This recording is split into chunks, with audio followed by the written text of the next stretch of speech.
59 or 10:59 in the West Coast. So everybody who's here, thank you for coming.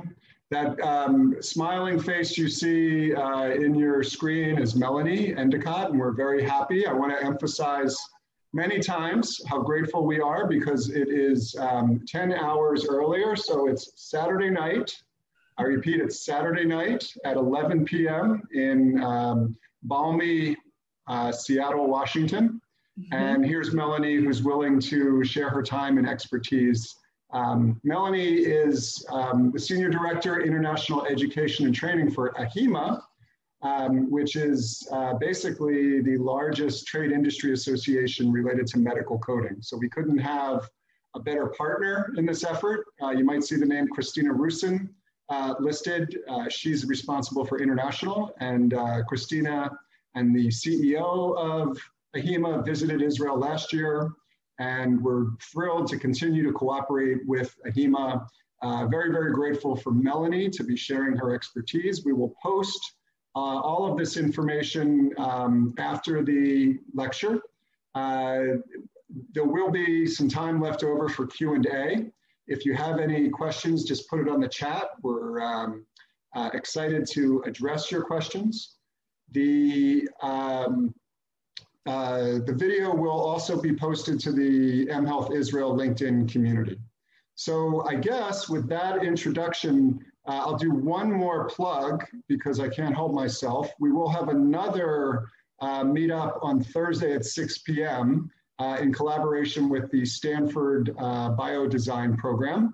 And it'll be about health tech innovation and Asia. So a very, very different theme. But at this point, it's Medical Coding Bootcamp led by Sergeant Melanie Endicott. Melanie? All right, thank you for that introduction. I'm happy to be here with you all.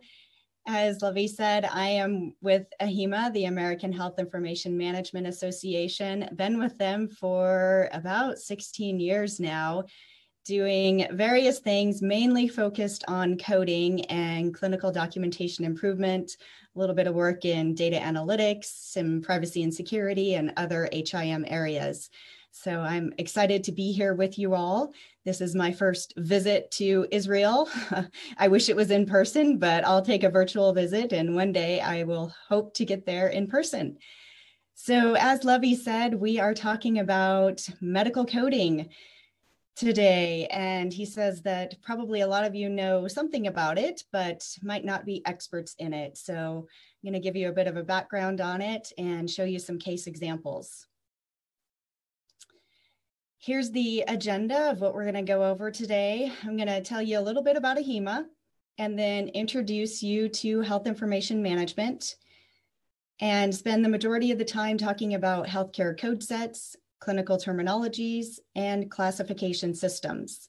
And here on the screen here, you see just a few of them that I will talk about. There's a few others that I'll share a little bit about as well. These are the main four that I'll focus on though. So let's start out with AHIMA. AHIMA is the American Health Information Management Association. We are the leading voice and authority of health information wherever it's found. Our people work at the intersection of healthcare, technology, and business. While our patients don't often see us, we see our patients in a way no other healthcare professional does. That's because AHIMA certified professionals ensure that sensitive health stories remain accurate, accessible, protected, and complete at all times. We are a global nonprofit association of health information professionals with a mission of empowering people to impact health. And we have a vision of a world where trusted information transforms health and healthcare by connecting people, systems, and ideas. We've been around a long time. Our organization started in 1928 when the American College of Surgeons established the Association of Record Librarians of North America to elevate the standards of clinical records in hospitals and other medical institutions. Our vision is grounded in its founding purpose to lead health information, elevate the record, and impact health. And here on the screen are a few quotes from our founder, Grace Whiting Myers. The first one is quite interesting. She said back in 1928, the doctors were beginning to notice that the unimportant record clerk was beginning to ask a great many intelligent questions and also to be a bit demanding of them. Something new was in the air. So I just love that quote and wanted to share that with you. And then there's a couple other quotes from Grace and then also Dr. Malcolm of the American College of Surgeons. So take a look over those too. At AHIMA, we believe that health information is the most powerful currency for change in the healthcare ecosystem. Our mission drives us to create lasting change in the health of individuals, organizations, and societies around the globe. Consumers of healthcare are the ultimate owners and beneficiaries of their data, and the people will always be central in harnessing the power of information to tear down barriers to better health. So that's a bit about AHIMA. Now let's talk about health information management and what we do. First of all, we need to define what is health information. It's the data related to a person's medical history. It includes things like symptoms, diagnoses, procedures, outcomes. Health information records include patient histories, lab results, x-rays, clinical information, and notes. A patient's health information can be viewed individually, one record at a time, to take a look at how that patient's health has changed, or it can be viewed as a part of a larger data set to understand how a population's health has changed and how medical interventions can change health outcomes. And you'll learn throughout this presentation how coded data plays into that. So in summary, the HIM professional oversees the health information from creation to retention. The health information management is a profession dedicated to the effective management of patient information and healthcare data needed to deliver high quality treatment and care to the public. HIM professionals who perfect their technical skills become experts in the health data collection, data abstraction, enhanced coding and monitoring, while maintaining the highest standards of data integrity, confidentiality, and security. And over here on the right are the 4 main areas that we focus on in HIM: medical coding, clinical documentation integrity, healthcare privacy and security, and health data analytics. There are more than 40 job categories and over 200 job titles that you'll find HIM professionals working in. So we are everywhere in the healthcare realm. Health information technology is another similar term that we see a lot, and it refers to the framework used to manage health information and the exchange of that health information in a digital format. HIT professionals are focused on the technical side of managing health information. They work with software and hardware that's used to manage and store patient data. HIT professionals provide support for electronic health records and other information systems used to secure health information. HIM and HIT professionals often have the same skill sets. HIM and HIT are intertwined and inextricably linked. So where do HIM professionals work? As I said before, we work in a lot of different areas, over 200 different job titles. And here on the screen, you can see just some of the places where we work. We often serve in bridge roles connecting clinical, operational, and administrative functions. These professionals affect the quality of patient information and patient care at every touch point in the healthcare delivery cycle. HIM professionals work on the classification of diseases and treatments to ensure they are standardized for clinical, financial, and legal uses in healthcare. So you can see here on the slide that we work in many different areas. The most common place that you'll see HIM professionals is in the acute care setting, in the hospital setting, but you'll find them working with vendors like electronic health record vendors, behavioral health centers, long-term care, and all of these other places. So now let's get into the main focus of this presentation: healthcare code sets, clinical terminologies, and classification systems. This is a picture of my bookshelf, just a portion of it. And these are just a few of my coding books that I use all the time. So just to give you an example of what coding professionals' bookshelf might look like and all of the resources available out there. So let's define what is coding. It is clarifying a narrative description of a disease, condition, or procedure into a quantifiable representation or code number. Then these code numbers are used to facilitate statistical comparison of disease processes and services. The supporting documentation and content within the health record enables the coding professional to assign appropriate codes to the disease processes and treatments provided. These codes are then used to facilitate the retrieval of information for various reasons, such as research, accreditation, services planning, benchmarking, and reimbursement. Here's an example of how it works. Clinical documentation. This is a very simplified example, but the physician writes down their clinical documentation. In this picture here, he or she, looks like a he, is writing this on a paper chart, but usually it's done in an electronic chart, but sometimes it's a combination of both. So they write down their documentation, and then the coder reviews that documentation and assigns codes to it. There are multiple guidelines and rules that must be followed to assign the appropriate code. And here's the code for COVID-19, since it is the hot topic that we hear about. So you should know the code, U07.1, a newly created code in 2020. And then from there, after those standardized codes are assigned, then it is reported out to the payer, to public health agencies, to other external reporting agencies. It can be used within the facility for various reports that are done. That coded data is used for many, many different purposes. Now we're going to start with the biggest, most widely used classification system, the International Classification of Diseases, or ICD. I'm going to give you a bit of a history so you can see how long this has been around. So in 1860, during the International Statistical Congress held in London, Florence Nightingale made a proposal that was to result in the development of the first model of systematic collection of hospital data.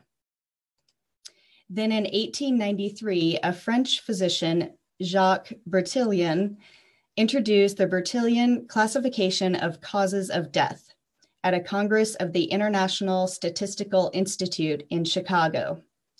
Several countries adopted Bertillon's system, which was based on the principle of distinguishing between general diseases and those localized to a particular organ or anatomical site. Then in 1898, the American Public Health Association recommended that the registrars of Canada, Mexico, and the United States also adopt it. The APHA also recommended revising the system every 10 years to ensure the system remained current with medical practice advances. Revisions continued each decade, and the WHO took over responsibility of the ICD system in 1948. ICD is the most widely used statistical classification system for diseases in the world. Most countries are currently using the 10th edition, and many of them have their own modification from the WHO version. And then ICD-11 is scheduled to launch on January 1st, 2022. Now, that doesn't mean every country is going to adopt it on January 1st, 2022, but that's when it's available for countries to begin using it. We here in the United States took decades to implement ICD-10 because we made our own modification of it. And it was many, many years after a lot of the countries in the rest of the world were already using ICD-10 before the United States got on board and launched ICD-10 here. So I hope it doesn't take decades for ICD-11.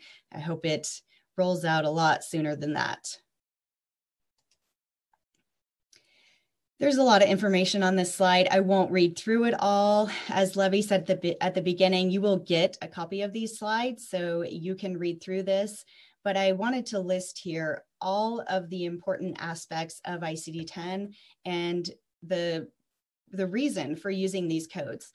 A lot of people think that codes are just used for reimbursement. And yes, that is an important aspect of coding, but there's so many other things that coded data is used for. It's used for public health. All the tracking of the COVID cases around the world are done with codes. And it was the WHO had a special session in early 2020 to develop a new code for COVID. And then it was quickly rolled out to all the other countries and implemented. It was unheard of. In the United States, we actually added a whole new chapter to our ICD-10 code book to accommodate the new COVID code. So it was a very novel thing that happened this year. And it's very important because obviously we need to track it and see where those codes are, where those diagnoses are happening, and to be able to track and trend and pinpoint and follow up on those. ICD has become the international standard diagnostic classification for all general epidemiological and many other health management purposes.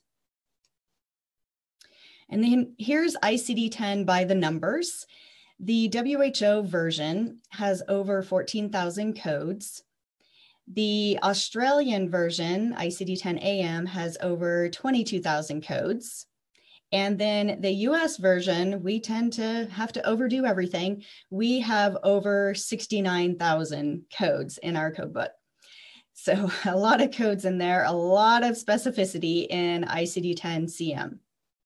And then there's other modifications. Great Britain has a modification. There's modifications all over that are being used. And then there's also procedure modifications. These codes here are just representative of the diagnosis codes. One thing that's interesting about these ICD-10 codes and all of the different versions that you see out there are that they all collapse down to the WHO code. So if you look at this example here, a mid-cervical fracture of the femur, the left femur, I'm going to get my pointer here. So mid-cervical fracture of the left femur.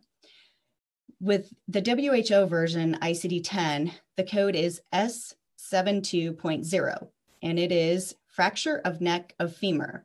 You can see that's kind of general. It doesn't say exactly what happened, but that's as close as you're going to get with the WHO code. Here's the Australian code, S72.04. This is fracture of mid-cervical section of femur. That looks really good. The only thing we're missing is the laterality. It doesn't say left or right. And you can see, if you look at this code, it has the first 4 characters are the same. And that's the way that the WHO has set this up, that any country is able to take ICD-10 and modify it for their own purposes. They can add additional specificity to those codes, but they have to keep that native code there so it can be collapsed down. So you could compare them across the countries. So let's take a look at the US version. We have S72.032A. Again, those first 4 characters are the same. And then we went and added a bunch more detail. So this code is displaced mid-cervical fracture of the left femur, initial encounter for closed fracture. So a lot more explanation than what we saw on the other 2. The one nice thing about it is to get that laterality. And then we also capture the displaced, and then whether it's open or closed, and then the initial or subsequent encounter. So a lot of detail goes into these codes.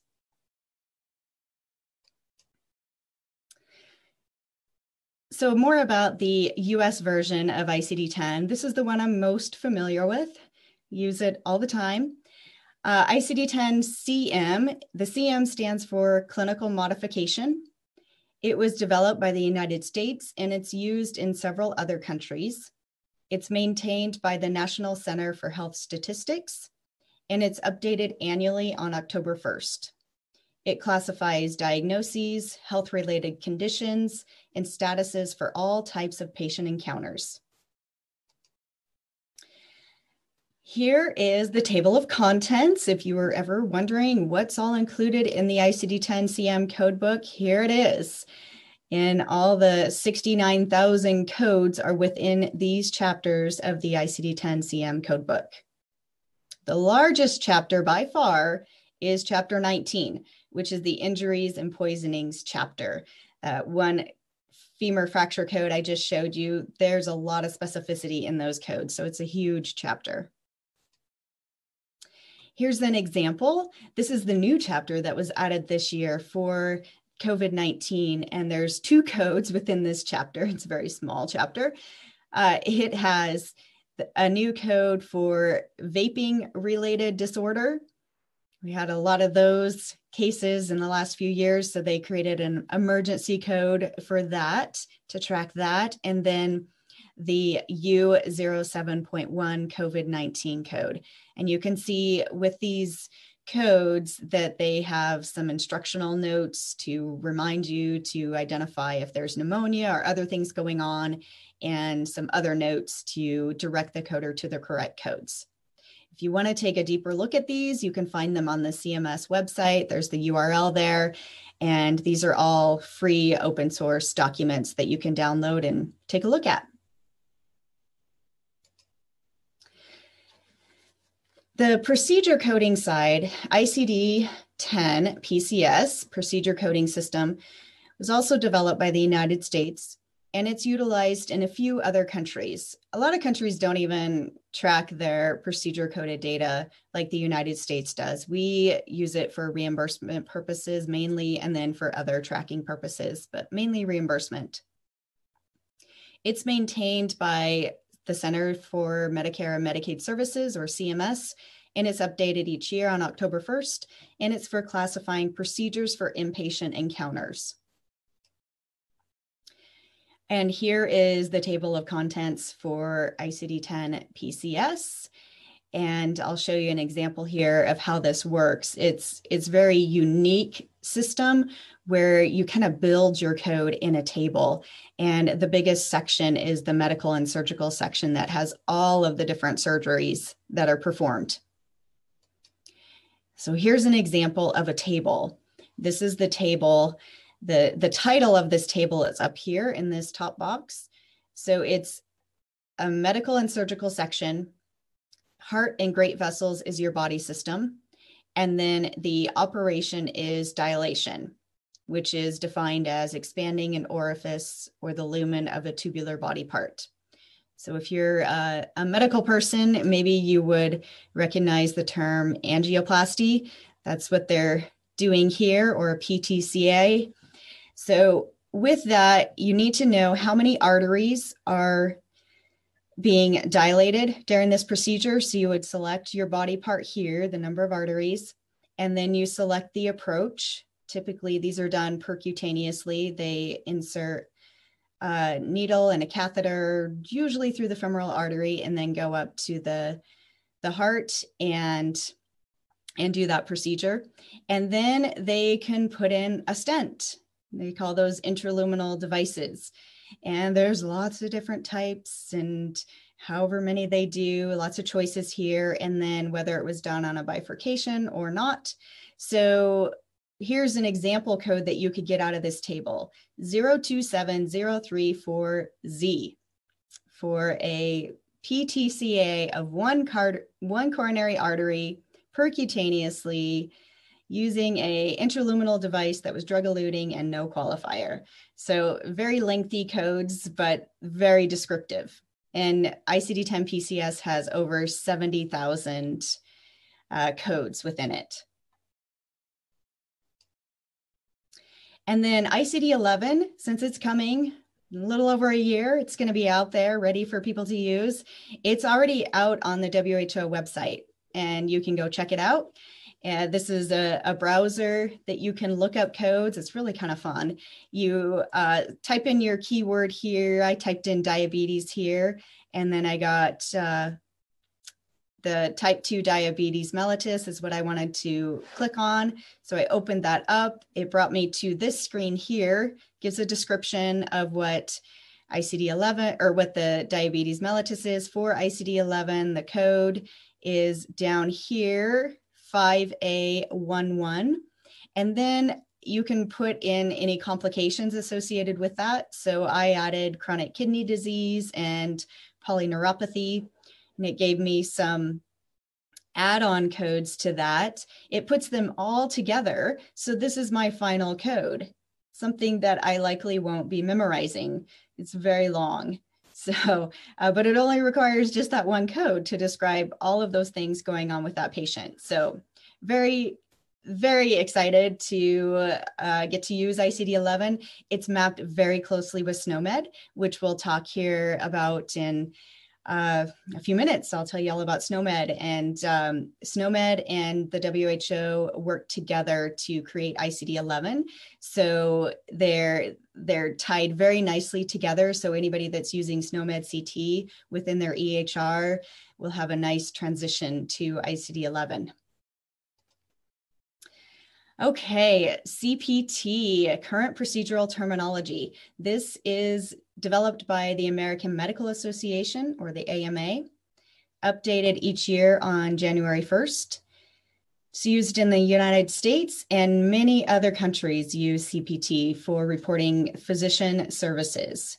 It's broken out into 6 different sections: evaluation and management, anesthesia, surgery, radiology, pathology, laboratory, and medicine. The biggest section here is the surgery section. And I'll show you an example. It might be a little bit blurry. I pulled this from the AMA website. You can go out there to this link I posted here. They have their CPT code books there are available for purchase. And then they have a lot of sample pages that you can look at. So if you're interested in learning more, go take a look at that. Here's just one example of a coronary artery bypass, and you can see some of the codes here. They've got some great illustrations in here, lots of notes to help you assign the correct codes. So again, these are used for physician services. And so when in the United States, when a patient comes into the hospital for a coronary artery bypass, that's going to be an inpatient procedure. And they will have their codes assigned with their diagnosis code will be ICD-10-CM. Their procedure code in the hospital will be ICD-10-PCS, that table format I just showed you. But the surgeon that comes in to perform this procedure is going to code it with CPT. They will do an additional bill to that patient or the payer for their services, their expertise of being the surgeon. So they will use these CPT codes to bill that and track that patient. The next one is Healthcare Common Procedure Coding System, or we like to call it HCPCS. It was developed by the Centers for Medicare and Medicaid Services. They actually developed it as a supplement to CPT because there was a lot of things missing from CPT that CMS, our Medicare system, they wanted to be able to track. So it includes things like procedures that are not found in CPT, supplies, products, and other services. It's updated quarterly. Examples of the types of codes that you'll find there are dental procedures, durable medical equipment like wheelchairs and crutches, the drugs that were administered, and temporary codes. So anything new that doesn't have a CPT code would be here, like possibly the COVID vaccine. You would find that here in HCPCS before it gets published in CPT. And then here's an example of some HCPCS codes. The there's a lot of them. I downloaded this. It's an Excel sheet you can get for free on the Medicare website. It's not that user-friendly. It's just a list of all the codes. You can purchase a book too, but here you can scroll down and see all the different codes. These are just a few of the wheelchairs that are available. So selecting the correct code for that gets sent to the insurance company, and they may or may not pay for it. If not, then that bill goes to the patient to pay for it.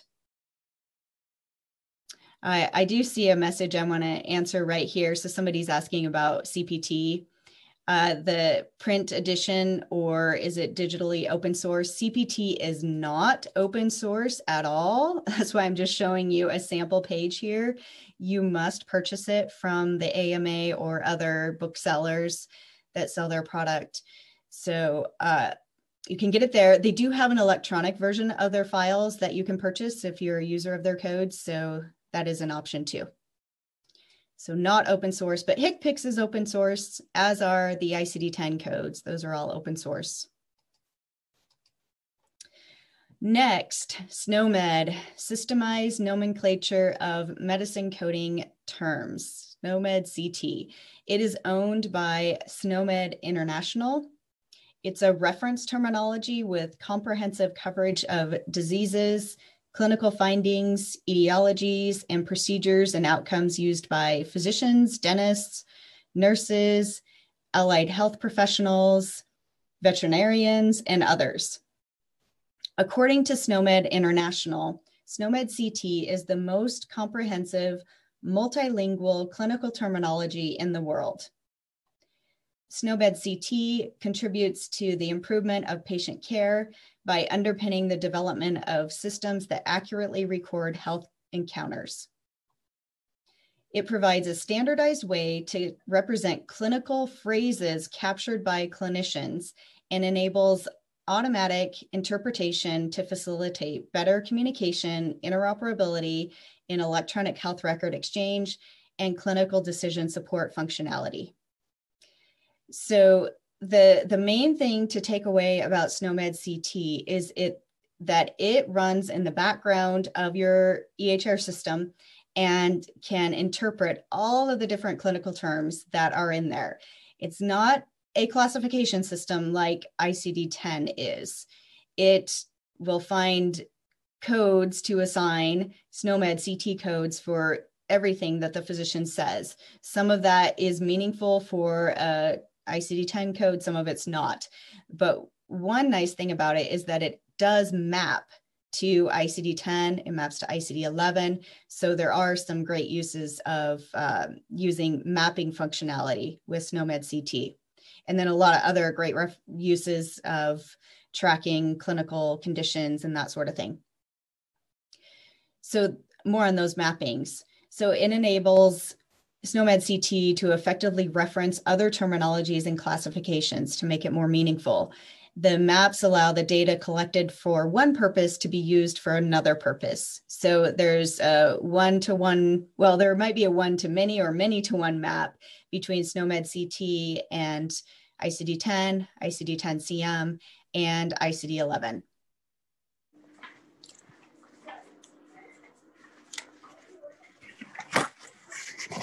Is there a question or? Okay. All right. The SNOMED-CT, here's an example of how this works. You can see that it doesn't just pick up the diagnoses, it picks up everything. So we won't read through all this, but it's an office visit, a female patient. She has non-insulin dependent diabetes, obesity, hypertension, congestive heart failure. So the computer is reading this with SNOMED-CT and it's picking out these key terms. So here's the SNOMED code 815-310-05 for type 2 diabetes mellitus in obese disorder. And so that SNOMED code would then map to an ICD-10 code, ICD-10-CM, ICD-11 code. If you're using computer-assisted coding technology, that could turn that code into the SNOMED code into an ICD-10 code, and you may not need coders to code it natively, but it is helpful to have coders there to review and make sure that the computer assigns those codes correctly. Because a lot of times you might see in the documentation that the physician says that the patient does not have a history of hypertension and right-sided congestive heart failure, and the computer might pick those up as diagnoses. So it does help to have a human to come in and read that and capture some of those edits that could be incorrect. And you can see it picks up other things too.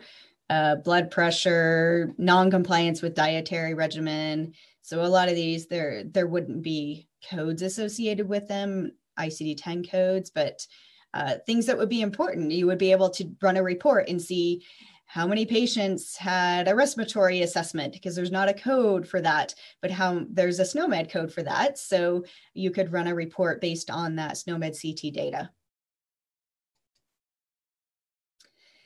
Okay, moving on to national drug codes. Here we have, these are product identifiers maintained and approved by the Food and Drug Administration. They cover human drugs, biologics, veterinary drugs. They're used for billing and reimbursement. They determine whether a product is marketed without an approved application, identify the ingredients of marketed drugs, and used as a resource for the inspection of drug facilities. They're also used for public health protection. And the way that works is they can verify drug imports, monitor adverse drug events, manage drug recalls, monitor drug shortages and availability, and evaluate drug impacts of natural disasters and terrorist threats. So here's what those codes look like. The first 4 digits of that code identify the manufacturer. They have a unique label there. And then the next 4 identify the medication and the dosage of that. And then the last 2 identify the package. So how many are in that? 02 represents 100 within that package. So here would be an example. You would see these on every aspirin bottle, every prescription medication has this, all the over-the-counter drugs have this. So those are unique identifiers to be able to identify those drugs and track them. RX norm is related to medications as well. It was developed by the National Library of Medicine, or NLM. It provides normalized names and unique identifiers for clinical drugs and drug delivery devices, and it supports semantic interoperation between multiple drug terminologies. It maps with the national drug codes that we just talked about and HCPCS codes. So it enables healthcare systems using different drug compendia or knowledge-based systems to communicate. And this is a very complicated graph showing how this works, an example of RX norm that I pulled from their website. And there's the link there if you want to go check it out. But this is for the medication Wellbutrin. And I'm not going to go into all the details of this. We don't have time for that. But if you want to learn more about this naming system, you can go to the National Library of Medicine and take a look. Current dental terminology. This is for dental procedures. It was developed by the American Dental Association. It has 4 sections that make up the code book. And then it has relationships with SNOMED-CT and HCPCS, meaning that there's direct maps between the 2. And then here's an example of that code, or a code. D0210 means that the patient had intraoral complete series of radiographic images. And then here's the full description of what is done during that procedure. So here in the US, our CPT codebook and also the PCS are 2 procedure coding systems that we use. Neither of them include dental codes.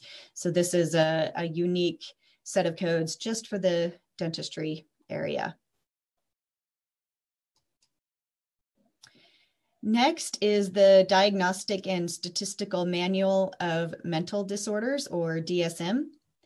It was developed by the American is it's used to classify the patients with the mental disorders, and it assists the clinicians in the diagnosis of mental disorders and other types of personality disorders, behavior disorders, and it maps directly to ICD-10-CM.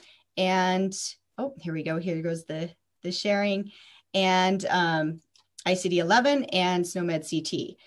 And I did hear while I was offline, kind of offline, I could hear you, somebody ask about when is ICD-11 going to roll out? Well, that just depends on the country and when they decide to adopt it. In the US, the latest I heard was they're saying maybe 2025, 2026, but I don't know. It really depends on if the country needs to make their own modification of it, because ICD-11 is still kind of in draft form. They're still cleaning it up and finishing a lot of things on it.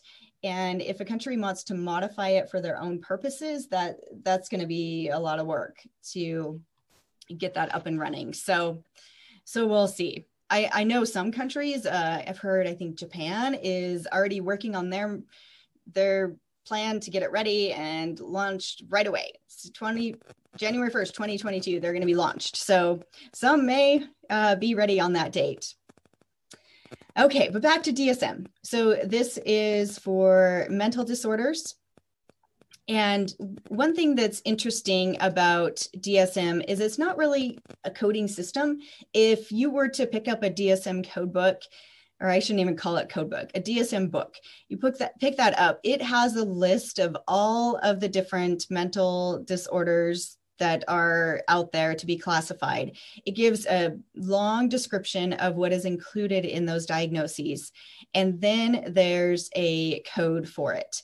And these codes here, get my pointer again, these codes in this column, these are ICD-10 codes. These are old ICD-9 codes. Not sure why they're still there, but they're there. And there isn't an actual DSM code. There's just a diagnosis. So the DSM book is used by psychiatrists, psychologists to be able to help diagnose that patient, to make sure they're classifying them to the right diagnosis. LOINC, this is the Logical Observation Identifiers, Names, and Codes. It was developed by the Regenstrief Institute and provides a universal set of identifiers for health measurements, observations, and documents. It's used in mainly laboratory is where we hear about it. It's also used for clinical purposes, nursing, radiology, and some other areas. It's used around the world, in at least 35 different countries are using LOINC codes. And it's more for the reporting of not diagnoses, but more for the reporting of that service that was ordered. So here's an example of a LOINC code for the measurement of urine sugar by means of test strips. So it talks about the way that the procedure is conducted, and using those test strips, and glucose is done, and it was done on the urine, and the time and scale and property and all of these different aspects go into that LOINC code. And that final code for this, if you're interested, is 22705-8 for that LOINC code. So they kind of play in the background. They're not used necessarily for reimbursement, but more for tracking purposes. ICF, this is also developed by the WHO. It's the International Classification of Functioning, Disability, and Health. It provides a unified and standard language for the description of health and health-related statuses. And it's used with all people, not just those with a disability, and has relationships with ICD-11, ICHI, which that's a new one, ICHI, that is the procedure coding system that the WHO is developing. I didn't go into that at all, but it's still under development. They're using it for countries that have not created a procedure classification system, they've created ICHE, the International Classification of Health Interventions, to be able to be used by countries that want to have a procedure coding system and they just don't have one. And then electronic health records are able to use the ICF. So it captures the extent of impairment or health of body structures and functions, the ability to perform tasks and activities in a standardized environment, and the person's real life environment, and the extent that those contextual factors as barriers or facilitators to health and functioning. So just assessing that patient's function level. And here's an example. I pulled this from the WHO site. You can go check out that link. They have all these free courses out there on ICF. So if you want to learn more about it, go check them out. I just looked at a few of these here. Here's the ICD code for rheumatoid arthritis, but then there's all these different pieces to identify that patient's level of functioning with that diagnosis. And then here's how they break it out. They look at the body functions and structures, activities and participation, environmental factors, and personal factors. And there's different codes at all of those levels. So it's kind of interesting to take a look at that. It's very differently structured than any of the other classification systems we looked at. Okay, now that we've gone through all of that, I want to show you a real quick example of how this works in the real world. So there's a link between clinical documentation, coding, and the DRG assignment. Most countries use some type of DRG assignment. I'm going to give you an example for the United States and how we do it here, but it's a similar process in other countries. So you've got your good high quality documentation here. It meets all of these factors. And if you're running SNOMED-CT on your EHR, SNOMED-CT can take those documented words, run them through artificial intelligence, computer-assisted coding, and be able to turn them into these codes. If you don't have this mechanism in place, that's all right. You just have a good high quality coder that can assign those codes from that clinical documentation. They will sort through all of these 140,000 codes, assign the best codes to that patient.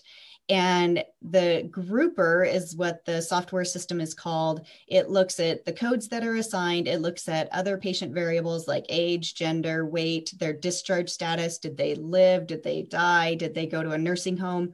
Lots of different things that it looks at.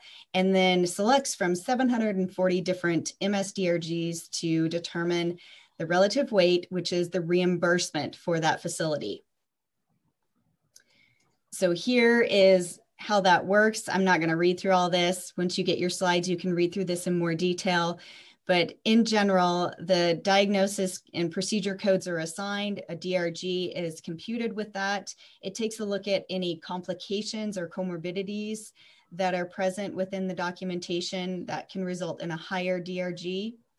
The relative weight is what we call it for the weighting of that DRG. And that indicates the severity of illness, the risk of mortality, all of those different pieces, the severity of that patient, basically. And then here's how it's calculated. You take your relative weight that is assigned with that MSDRG, multiply it by your hospital payment rate. This is assigned to you by CMS in the United States. They'll assign you a payment rate for your facility based on your geographic location, level of trauma, all of those different things. And then that equals your hospital reimbursement. So here's an actual example. Ran this through the grouper today. So patient has viral pneumonia. They get assigned an ICD-10 CM code of J12.9 viral pneumonia. Here's the DRG that you get, 195. It's described as simple pneumonia and pleurisy without a complication or a major complication or comorbidity. Here's the relative weight. Remember, you take that relative weight, multiply it by your hospital payment rate, which is assigned to you, to your hospital, and then you get your reimbursement. Same patient gets diagnosed with COVID. So now we have a new code. We have U07.1 for COVID, and then J12.89 for other viral pneumonia. We now will know what type of virus it is. Here's how your reimbursement changes. You get a new DRG, and you now have a major complication or comorbidity. It jumps you up to a new level. Your relative weight is about 3 times as much, which means your reimbursement is about 3 times as much. Now, let's say this unfortunate patient has to be put on a ventilator. So same diagnosis codes, then they get put on a ventilator. Here's your PCS code for the ventilator, and here's the reimbursement. It jumps significantly. It goes to a 5.7 relative weight and 28,500 for reimbursement, which makes sense because a patient that's on a ventilator is very sick, requires a lot of nursing care, a lot of physician care, and we'll be utilizing those services for sure. So that's a real world example of how DRGs work. Okay, that is the end of all of the educational piece, but I do want to share with you a few other things, and then I'll take some questions. That if you want to learn more, because this was just a whirlwind covering all of that content in 45 minutes. So if you want to learn more about any of these topics or other HIM topics, please reach out to us. Here's our website where you can find all of our great courses and webinars and upcoming events there. We can also do customized advisory services and data analytics and analysis of your department. We have memberships, webinars, events, all sorts of great things. We have credentials. If any of you are interested in those or maybe know somebody that is, we have some coding credentials, and we have CDI credential, a health data analyst credential. And we also have some international designations for CDI specialist and privacy and security specialist. You can contact us with any questions about getting those. And then some other great content that we have coming up. These are all going to be available in January. We have a workshop all about clinical documentation integrity with yours truly. And we have one on privacy and security, and one on revenue cycle management and dealing with denials, and a leadership conference. This leadership one is put on by Chime, and the revenue cycle one is put on by our friends at HFMA. So some really great events coming up and nice prices too. So check those out. And then finally, where I got the majority of this information, besides things I already knew, but I also found a lot of great information from this book that's from AHIMA. It has an ebook, and so you can just download it. I would highly recommend it if you want to know more about SNOMED and dental terminology and all the different things that we talked about today. Excellent book that goes into a lot of technical details. So check that out. And that is it. You can contact me at melanie.endicott@ahima.org or find me on LinkedIn. So thank you very much. And I'm going to go look over here at the chat, see what we've got. Yeah, Melanie, while you're processing all of those many questions we have, one of them was about UMLS and its relationship to ICD-10. Do you want to make a comment about the relationship of ICD-10 to UMLS? Yeah, so UMLS does provide the standardized terminology, and there is a lot of crossover between that and ICD-10. So there are maps between those two systems. Okay. There was also some comments about ICD-11, the stability, the availability. What would you advise this group as it relates to ICD-11? Well, it's out there on the WHO website. They've got it in two forms. They have it in a lookup form where you can look it up by keyword, or you can look it up in that browser form that I showed you the screenshot of. So it's there, but I'm hearing it's not entirely done yet. There's still a work group that's working on it. It's still open to feedback. So I encourage you to go out and look at it. And if you see gaps, if you see errors, let them know. They have an open call to anyone that wants to contribute. So that would be my recommendation. Let's get it perfect by January 2022. So a common question that perhaps is relevant to a large group of the listeners, including one person who asked a question, is an AI-based solution that integrates with the EHR. So they're wondering, should they prioritize SNOMED or some other alternative? You know, based on my research for this and just what I've known over the years, is SNOMED is the most comprehensive clinical terminology. And they've been doing this for many, many years. And I think that would be your best bet is to go with them. They've got everything mapped. I actually worked on a project several years ago with mapping between SNOMED and ICD-10, and it was a really interesting project that we worked on. They had it triple checked, so 3 different people going through and analyzing it and making sure it's correct. So I think SNOMED is what you should do if that's an option for you. There was a great question I think is relevant for quite a few people. Essentially, how do you do an audit if you want to see what's out there? If you want to find a code that might relate to your product? This particular one was about remote patient monitoring, but in general, how does one do that to kind of go looking for similar existing codes? Yeah, that's an interesting question. So, you know, I'm going to go back here. This book is phenomenal, talking about all the different code sets, terminologies, and way more than what I told you today. There's so much more in there. So that would give you all the big name codes that are out there to help direct you. And then I would say just a basic internet search. What is the code for whatever, a mobile device or whatever it is, and search for that, or reach out to me. You can also reach out to me because I may be able to direct you to the right terminology or code set that would get you there. There's a lot of the devices are in HCPCS. They're definitely in SNOMED, not as easily searchable, but they're in HCPCS and some of the other terminologies. So I could help you with that too. There were several questions regarding telemedicine coding, and that's really in transition because of COVID. So what are you seeing in terms of telemedicine? Yeah, there has just been a lot of changes.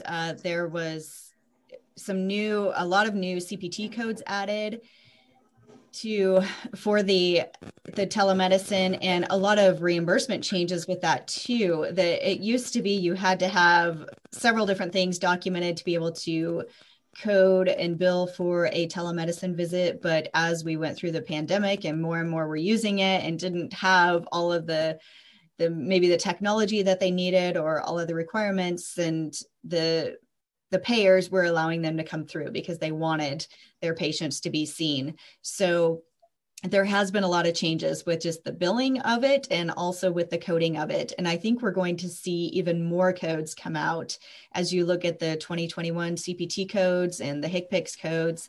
I think we're going to continue to see those be added and modified over the years.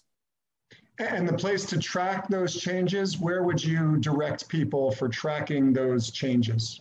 So with CPT, you want to go to AMA, the American Medical Association, and then HCPCS is CMS, so cms.gov. You'll find those codes. And those are all open source. Like I said, AMA is not, but when I was looking at their website to pull down that screenshot, I did see that they have all of their COVID information is open. It's open, available. So go to the AMA website and you can see all the vaccine codes and everything they have for CPT. Okay, so I'm cognizant that it is now after midnight in Seattle, Washington. Yes. So let's take maybe a couple more questions. One was about assistive technologies. If you have any sort of, because that can fall into DME, durable medical equipment, how should one undertake assistive technologies? Yeah, so if you're talking about here in the United States, those assistive devices would be in your HCPCS codes, which are by CMS. That's where you would find those. Good. Let's take one more question, and then maybe we'll just ask you, Melanie and Christina, to wrap up. But the last question was about how do you fit a new technology into an existing code? Or does one need to invest the time and resources to create a new code? And this is very relevant because a lot of the kind of technologies coming out of Israel are more novel. So should one try to adapt to an existing code?